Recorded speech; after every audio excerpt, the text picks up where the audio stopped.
आज की क्लास में कक्षा 10th का राजनीति शास्त्र का दूसरा चैप्टर जो संघवाद शुरू किए थे उसका सारा थ्योरी कंप्लीट करा दिए हैं।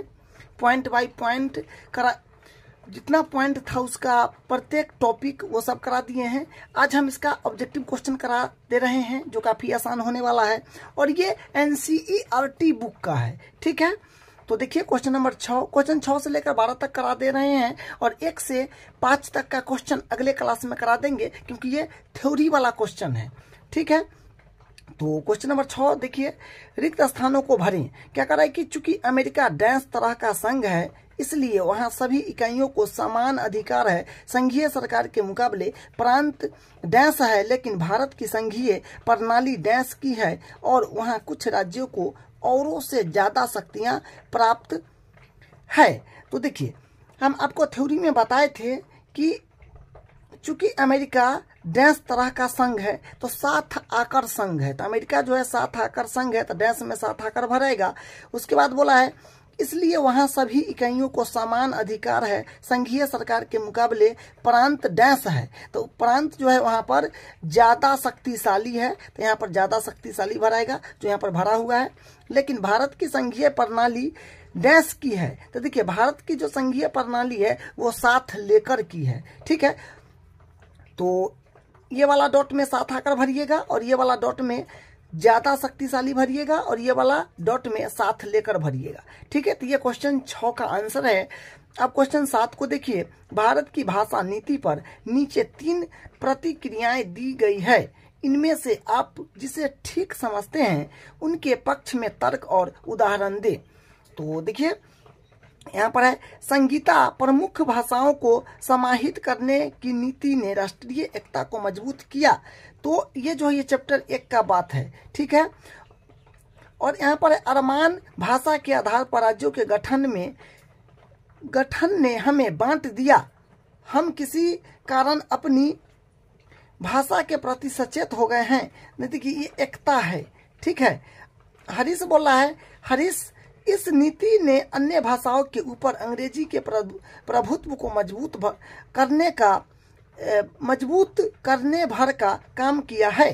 तो ये हो जाएगा 22 भाषाओं का जो है, भारत में 22 भाषाओं को अनुसूची 8 में डाला गया है जो आपको बताए हैं, जिसमें इंग्लिश नहीं है। ठीक है, तो ये चैप्टर 1 और 2 से भी रिलेटेड है। अब क्वेश्चन 8 देखिए, क्वेश्चन 8 में क्या कह रहा है, संघीय सरकार की एकता विशिष्टता है।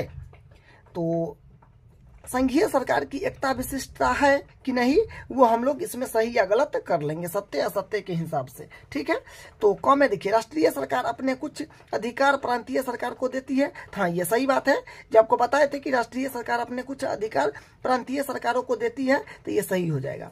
उसका ख है, अधिकार विधायिका कार्यपालिका और न्यायपालिका के बीच बंट जाता है। नहीं, गलत बात है। अधिकार जो है कार्यपालिका और विधायिका, अधिकार जो है विधायिका कार्यपालिका और न्यायपालिका के बीच बंट जाते हैं, तो ये नहीं, ये गलत बात है। ठीक है, इसका ग देखिए, निर्वाचित पदाधिकारी ही सरकार में सर्वोच्च ताकत का उपयोग कर सकते हैं। हाँ, ये बिल्कुल सही है, जो निर्वाचित व्यक्ति है वही तो सरकार में सर्वोच्च ताकत लगा सकता है। इसका घ नंबर देखिए, सरकार की शक्ति शासन के विभिन्न स्तरों के बीच बंट जाती है। हाँ, सही बात है, जो आपको बताए थे कि सरकार की शक्ति शासन के विभिन्न स्तरों के बीच बंट जाता है। ठीक है, क्वेश्चन 9 में क्या है कि भारतीय संविधान में विभिन्न सूची में दर्ज कुछ विषय दिए गए हैं, उन्हें नीचे दिए गए तालिका में संघीय सूची, राज्य सूची और संवर्ती सूची वाले समूह में लिखे। आपको हम बताए थे कि 3 प्रकार का सूची होता है, एक होता है संवर्ती सूची और एक होता है संघीय सूची और एक होता है संघ सूची। ठीक है, मतलब संघ सूची और संघीय सूची और राज्य सूची। तो आपको हम बताए थे कि सूची 3 प्रकार का होता है, एक होता है संघीय सूची, एक होता है राज्य सूची, एक होता है संवर्ती सूची। तो इसमें आपको बताना है कि कौन कौन संघीय सूची में आएगा, कौन कौन राज्य सूची में आएगा, कौन कौन संवर्ती सूची में आएगा। ठीक है, तो देखिए, संघीय सूची में आपका रक्षा बैंकिंग संचार आ जाएगा, राज्य सूची में आपका पुलिस कृषि व्यापार आ जाएगा और संवर्ती सूची में शिक्षा वन विवाह आ जाएगा। ठीक है, जो ये आपको हम थ्योरी क्लास में बताए थे। ठीक है, क्वेश्चन नंबर 10 देखिए, नीचे भारत में शासन के विभिन्न स्तरों और उनके कानून बनाने के अधिकार क्षेत्र के जोड़े दिए गए हैं, उनमें से कौन सा जोड़ा सही मेल वाला नहीं है। तो देखिए यहाँ पर जो है ये संघीय सरकार जो है अवशिष्ट अधिकार का ये जो है ये जोड़ा जो है ये सही नहीं है, बाकी बात सब सही है। राज्य सरकार को राज्य सूची मिला हुआ है, केंद्र सरकार को संघीय सूची मिला हुआ है और केंद्र और राज्य सरकार को संभावित सूची मिला गया है, ये भी सही है। लेकिन ये गलत है, स्थानीय सरकार अवशिष्ट अधिकार ये गलत है। ठीक है, इसका क्वेश्चन नंबर 11 देखिए, सूची 1 और सूची 2 में मेल ढूंढिए और नीचे दिए गए कोड के आधार पर सही उत्तर चुनें।